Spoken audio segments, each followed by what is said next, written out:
everyone, and welcome to Hypnotherapy School.net. I'm Kira Schaefer, and with me today is Todd Schaefer, and we are going to talk to you today about being more than you think you are.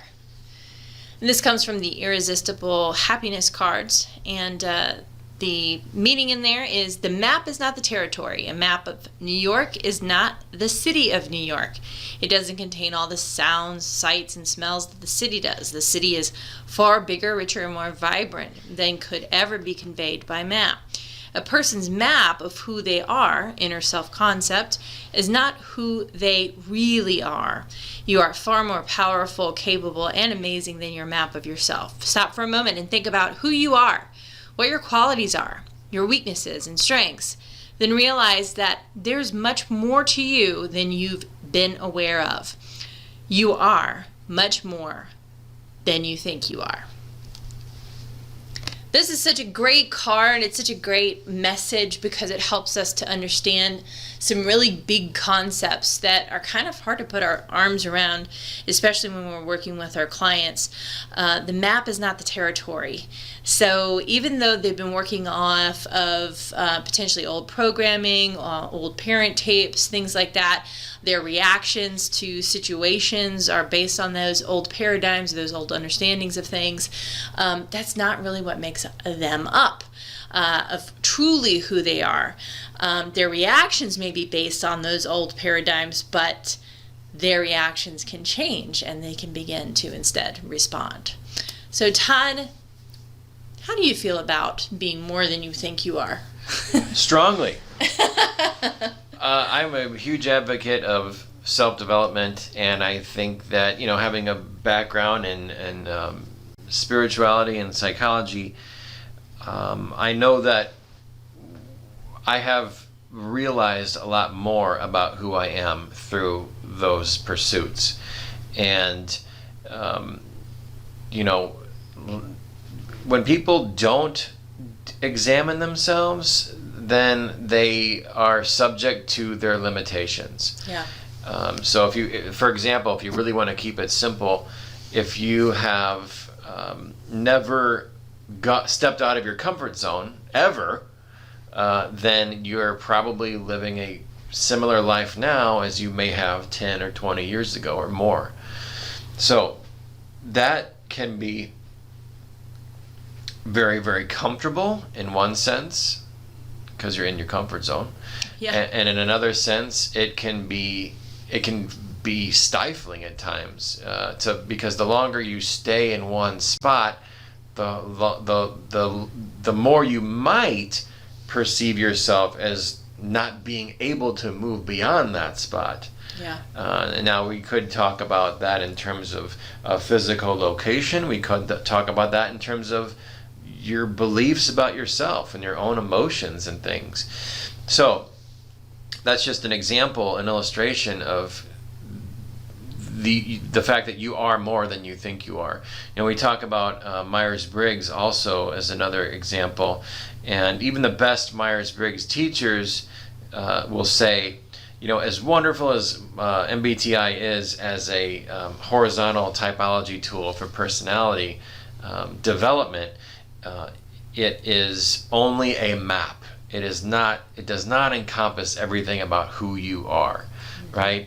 I used to really be into MBTI. I still enjoy it, but I'm not as hardcore into it as I used to be, because it's a wonderful way of making a lot of headway with people and myself, and it's caused a lot. It really fosters a lot of opportunity for self-development, and a more intimate understanding about the way we're wired, so that we are less hard on ourselves, we have more acceptance about ourselves, and helps us to step through those things instead of just thinking that we're an automaton and everybody else is exactly a carbon copy of us, that's not the case.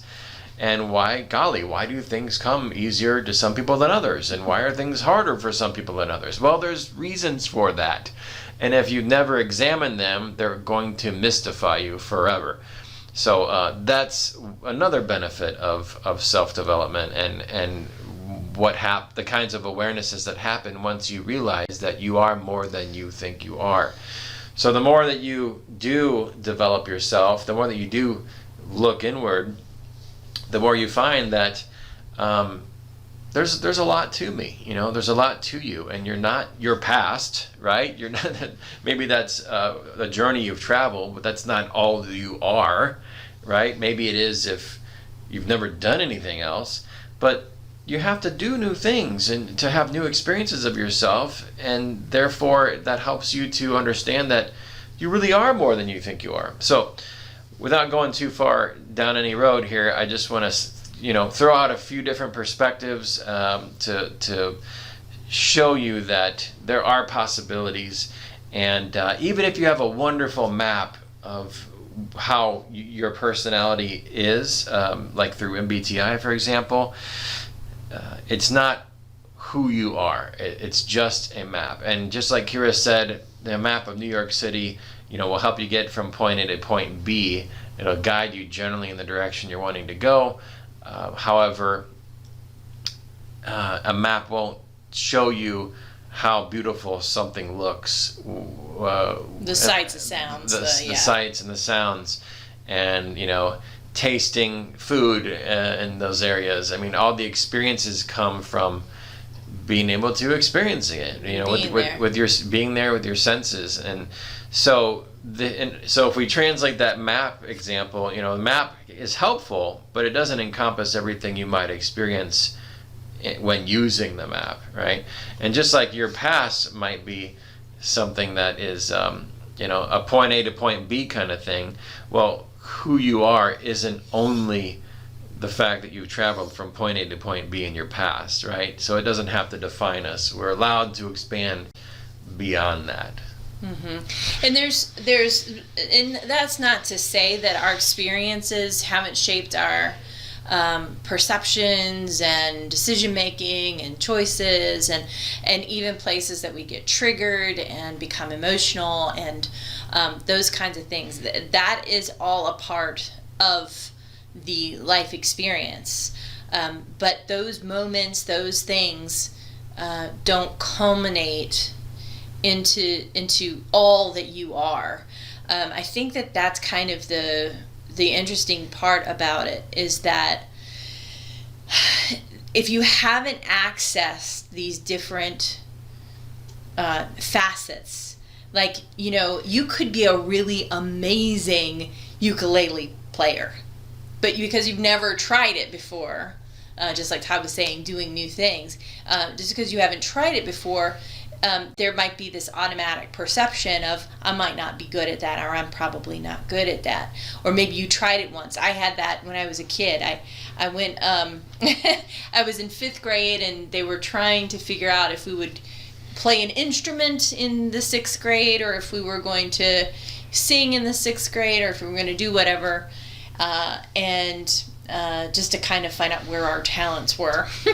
And I remember I was so nervous. I was also very much an introvert at that time, and I really wanted to try the violin. I really wanted to try it. I felt like I knew it. I felt like I knew the violin. I just knew that I could play it. And I don't know if this was a past life thing or like what the deal was, but I sat down in the chair, and I remember this line of kids in front of me, and the gal put the violin in my hand, and I rested my chin on it, and I screeched out the worst sound that has ever been made by any instrument ever.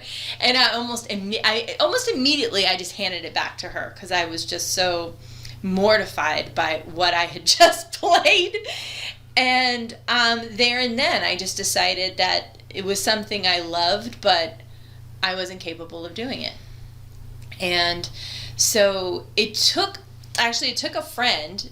We went to a dinner party, Todd and I did, and this lady happened to have her violin there, and I said, I've always wanted to play the violin, but when I did it that one time, it made me feel so terrible.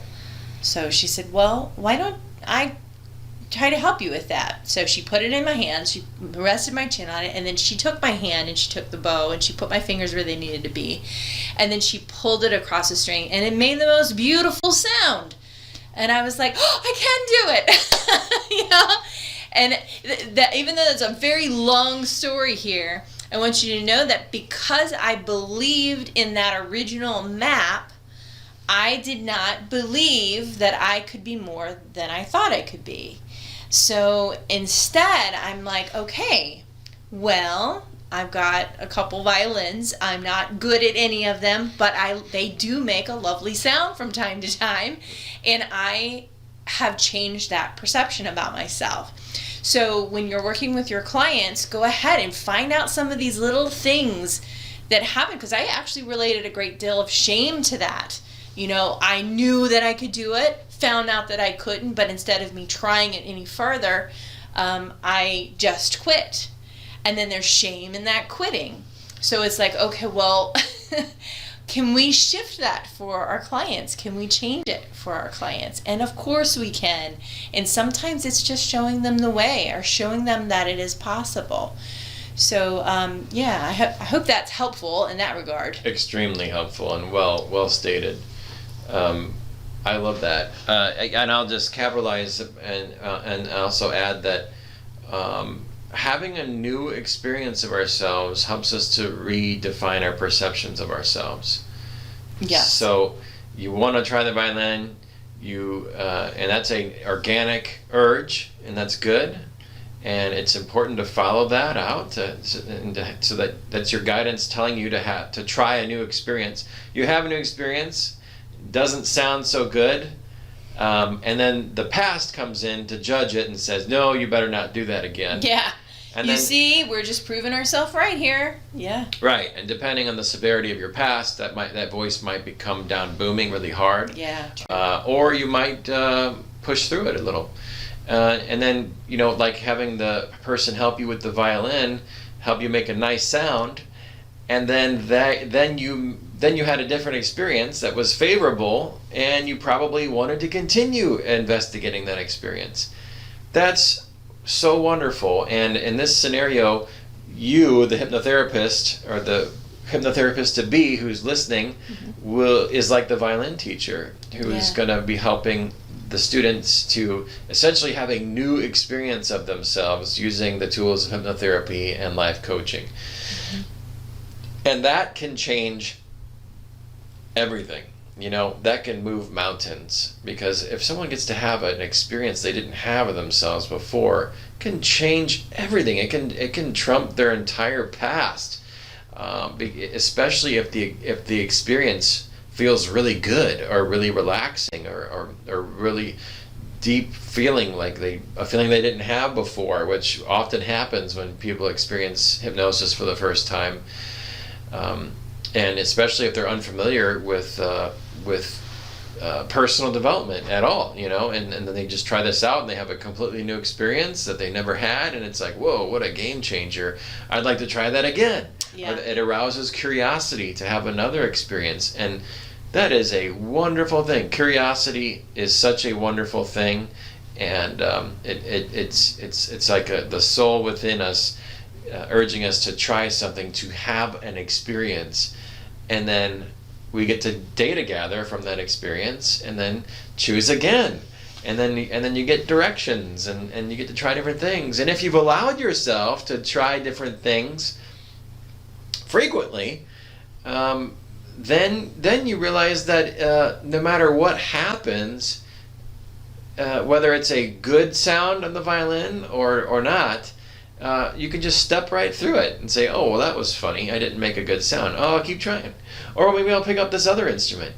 But it's, the more experiences we let ourselves have, the more we realize they're not mistakes, they're just experiences. And we let ourselves to continue having those experiences because we've allowed ourselves to not make so much meaning out of when we thought we've done them wrong. Right. Yeah, and that is, there was so many things there to kind of point out. One thing that I found to be really helpful for me in my own journey was getting to choose again. which is something that Todd just said. And getting to choose again, I remember as a child, I had no choice other than the choice that was given to me. And if I wanted to choose again, that wasn't an option. So when we're looking at things like that, a lot of that comes from our map, and we don't even consider that there's, not only is there a new choice or a different choice, but I've already used my choice and I don't get to make another one. And that map, for me personally, informed a ton of my decision making and my stress and my fear and all of the things that came along with different levels of perfectionism and stuff like that. So, look at your life right now and look at where you want to choose again. Don't look at how you're going to choose again. And if you're this is what you're working on with your clients, but don't look at how is it all going to work out. Just say, I want a new choice. Where is my new choice, or what can my new choice be? This will help to get your clients also out of that victim state that makes them feel like they're totally stuck. So I thought that was a really good point that you brought out, Todd, where it's like, well, hold on a second. I get to make a new choice. There are new choices. There are other options. What are my other options? Instead of going, well, I guess I used that token. I use that coin in the slot. I don't get to play the game again. And it's like, nope, you get infinite number of coins and tokens to play your game. Right. But you just have to believe that you do. Yeah, great points there. And it's very common for people to think that the map is predetermined by our past. Yeah. Like if the map is where we've been, then we don't have a choice going forward, except for the destination we had decided we were going to take 20 years ago. Yeah. Well, that's kind of limiting.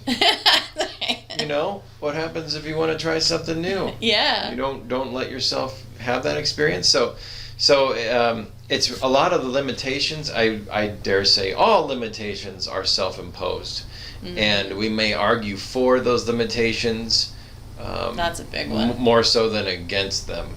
Yeah. Because the arguing for limitations, whether we're doing it out loud or quietly in our heads or subconsciously or whatever, is something that's going to it's going to feel more comfortable. It's going to keep us in our comfort zone. The mind wants to protect us, and it may keep us comfortable, but it's also going to be mediocre too.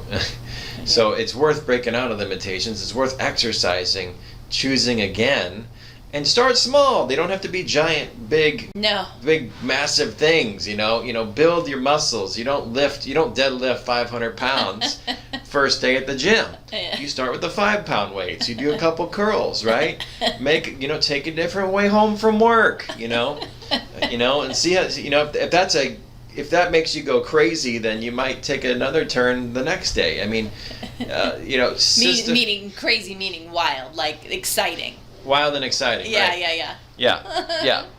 So let yourself have those small choices and start as small as you can as necessary to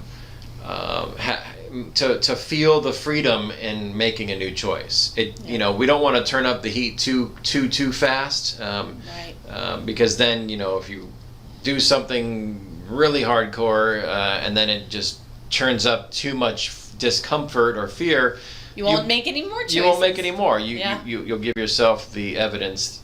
With the thinker think, the prover proves, that oh gosh, that was wrong. I better not do that again. Well, that's taking it too far. You gotta remember, go to the gym, start with the small weights, and work your way up over time. Your mind's kind of a muscle in that regard. You got to build your connections over time into the direction you're wanting to go. So take a new route, walk around a new path perhaps, or just take it slow and then slowly amp it up, and you'll find that you'll have more choices as a result of making a bedrock of many smaller choices that has given you the freedom, the neuroplasticity to make even bigger ones. The bigger ones will feel more appealing as you build up your strength, making the smaller choices first. And it'll feel more right, it'll feel more accessible, it'll feel more possible to do those things if you're doing a lot of smaller things first. Think of it in terms of like stair stepping, walking upstairs. You don't jump to the top floor right away. You Right. take it one step at a time. Yeah, and that's what it's all about. It's those very doable, easy steps that are consistent. When you're working with your clients, that's going to be how you move them from point A to point B. It's not going to be, okay, we're at Z. Like it's not. It's one step at a time, and they can sometimes feel. Usually, what we've noticed with clients, a big trend was, after the first session, they feel absolutely amazing. Mm-hmm. And then sometimes it drops back into some of their old stuff relatively quickly thereafter. The reason why is because that initial session has provided to them an opportunity to feel at ease for the first time in their life. And so in their mind, it is like a massive shift. But really, it's not. They're feeling good, and that can feel absolutely amazing. We don't know how bad we feel until we start to feel good. And then, the next session, they start to see that this is some work. They're going to have to allow themselves to transform some old ideas and old beliefs, and they're going to be held accountable for taking those next steps in their experience. And to me, when you work with something and you start out with this concept of the map is not the territory, you're already helping to inform them of the what's getting left on the table, essentially. And that's everything else that they are. Their being, their heart, their love, their passion, their joy. If you're more spiritual, their soul, their the belief in a higher power, those kinds of things. All of the ability for them to manifest by shifting their thoughts and projections, and what it takes to release those old fears and past traumas, and connecting with their understanding of any level of PTSD that they could still be experiencing, and bringing into their current life based on their reactions. There's just so much in this, and it's just one statement: the map is not the territory. Mm-hmm. And we could unpack it for probably 2 days. Mm-hmm. But it's there's so much goodness in this for you with your clients and with you yourself. If you noticed and have had the experience of, well, I won't do that again because my map is informing my decision making, it might be time to relinquish those old ideas. I agree with that. Yeah, that's fantastic. I was just having a thought when you were saying that last bit, and I think it was along the lines of, when you don't know what you don't know, it's hard to imagine that your future is going to be any different than your past. Unless you have a different experience of yourself in the present. Whoa. And hypnosis really helps that. Yeah, it does. It really helps that. And yes. It's very not intrusive, and it's just it's an all-in-one experience. You don't have to go anywhere for it. You just experience it and let your psychology do the work and feel the release and the relaxation, and then from there, from that new experience, you more so have the inclination to make new choices. I want to feel that again. Might be the first choice. Right.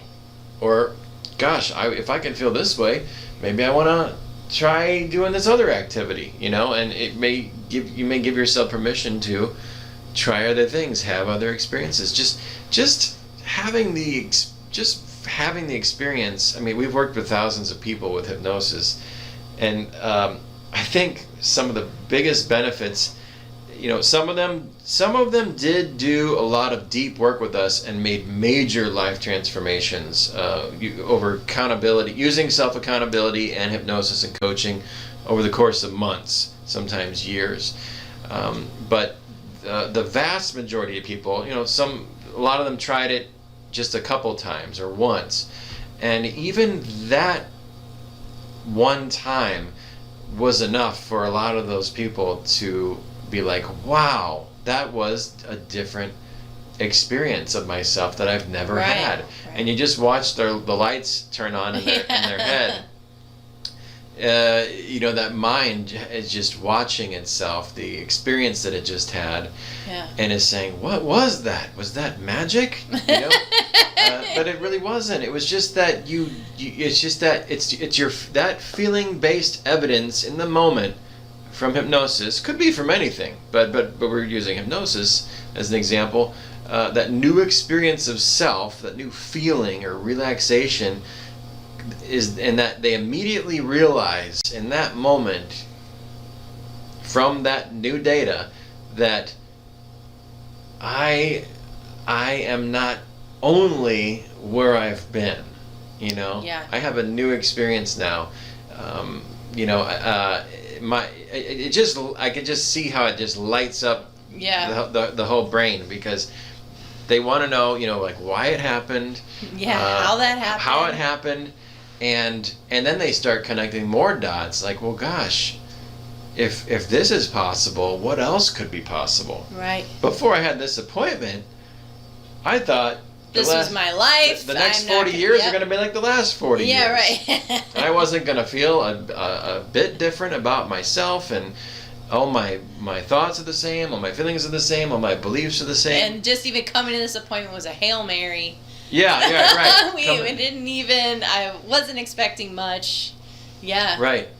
And then all that changed just with one simple experience. And we didn't do a damn thing other than help them to relax in a little bit more resourceful way. More resourceful way than, traditional means of using substances or something like that, Yeah. But just, more resourceful way. Yeah. When we were, a lot of the work that we do at hypnotherapyschool.net, Schaefer Institute of Hypnosis, is around modeling. And, when we look at something like the map is not the territory, the map is usually based on a parental model. Or older people in your family, or a sibling model, things like that. So we're actually, we don't even own the map of the world, our map ourselves. It's not even only our map. It is a map of our parents and those who were influential during our upbringing. So when you can help somebody not only get out of any negative patterns of a current map that they have, we're also breaking down ancestral patterns and modeling and maps that no longer belong to us. And it really doesn't even belong to those people that we had gotten our original map from. So, when we look at something like modeling, one of the things you can do, and we go in way more detail in the course, is that is we can say, well, who do you want to be? Who do you want to emulate? Who is this new person that you are wanting to experience? And you could be an actual person in real life where they could tell you, oh, I really love the qualities of this person, or I love how they handle these situations. Or it could be their own ideal, how they would want to respond or experience life differently.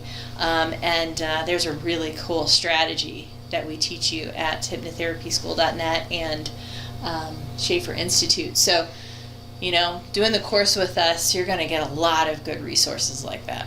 Yeah, I refer to them as parent tapes. Yeah.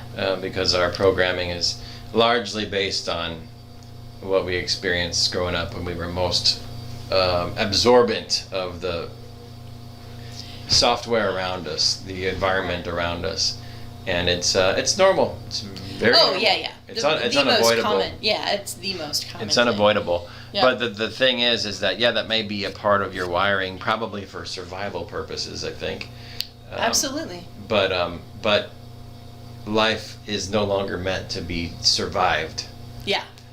We're going to go from survive to thrive. And if your software in your brain is only running off of old software, unresolved things, or stuff that's not even yours. That's the kicker. That's the kicker. Is the one where it's not even yours.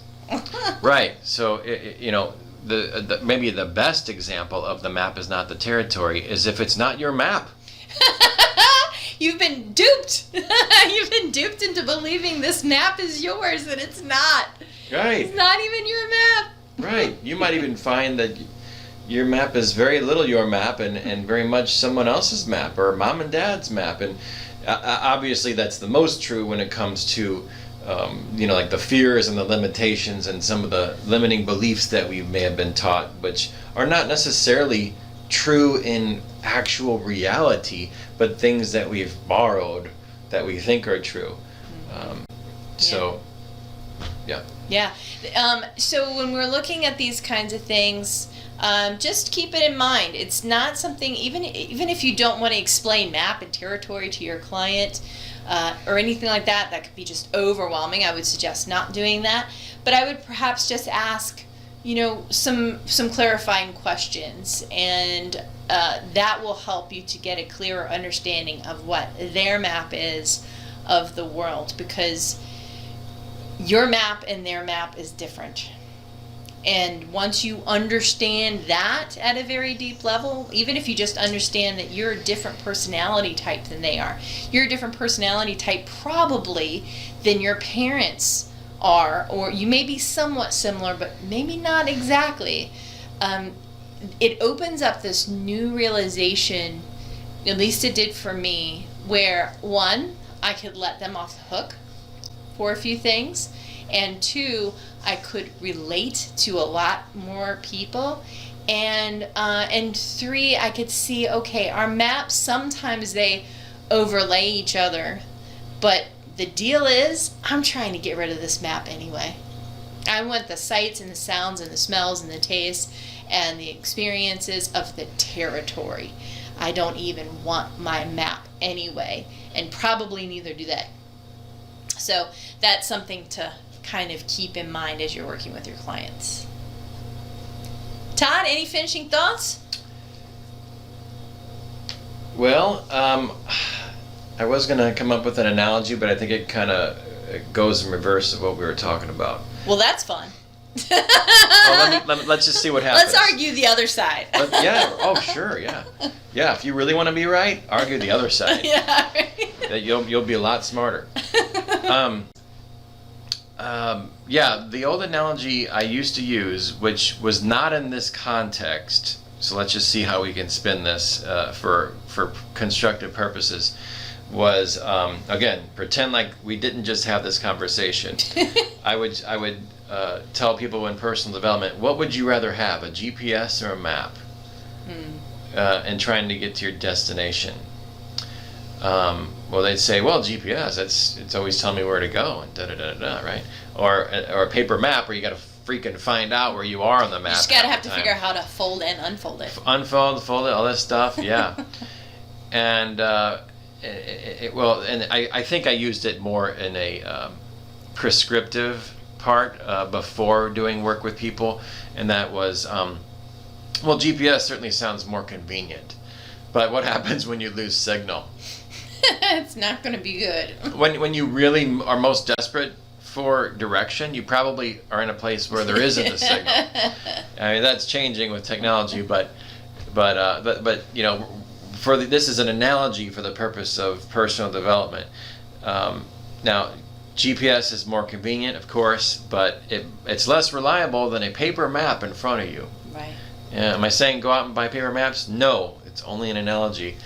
But if you have a paper map, then it might be a little bit harder to read, but at least you know the entire region, the entire territory, and then you have to know where you are on the map once you know where you are on the map, it helps you to determine which direction you want to go, yada yada.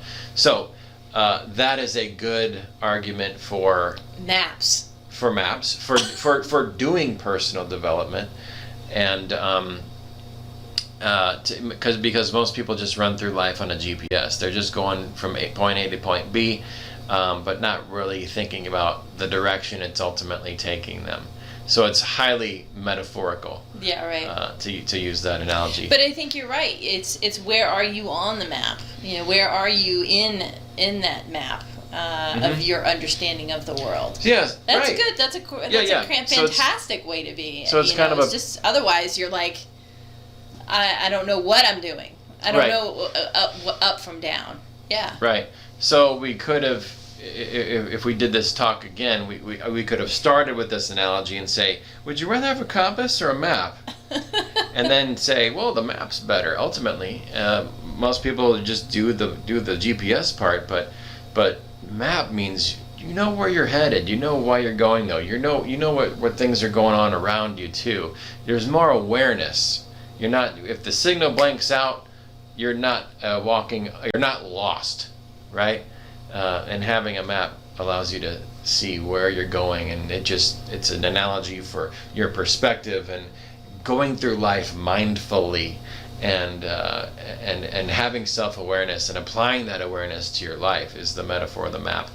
And then we can continue with the other part of the conversation what we ultimately did, which is, and by the way, you're more than the map. The map is not all of who you are. Yeah, a map's better than a GPS in a pinch, but when you're doing but you're also more than the map, And if you as you begin to realize that you're more than the map with self-awareness, with having new experiences of yourself and making new choices, then you find out that you didn't need a map or a GPS at all, because you understood your internal map. Dun, dun, dun. Oh, that was deep. Yeah. It's almost like a game show. Did you? It's like, okay, I'm gonna give you these 3 things, and I want you to spin this yarn, spin this into a believable story. And the truth of the matter is, we're trying to say this as factually and believable as possible, and honest as possible. That's all. Yeah, it's if you don't know, Todd is very good at structure. So we could have structured this out very differently, but we did decide to do it kind of for fun and on the fly as far as that goes. But it's all great. It's all great information. It is great. It might seem disorganized because that's the only analogy that popped in my head on the back end of this talk. But for development purposes, it really, like Kira said, let's argue the other way. It's like it really is good for your neuroplasticity to get it from all angles. Yeah. Right. Yeah. Awesome. Well, Todd, I feel like we could probably talk about this a lot longer and a lot more detail, okay, a lot sure. of different facets. Yeah, great. But this is all the time we have. Oh. Okay. So, guys, thank you so much for listening. We really appreciate you, and would love for you to come out to hypnotherapyschool.net. Check out our programs. We are Schaefer Institute of Hypnosis, and we want to help you become a certified clinical hypnotherapist to help you bring even better service to your clients to make the world a better place. Thank you so much. We hope you have a great day.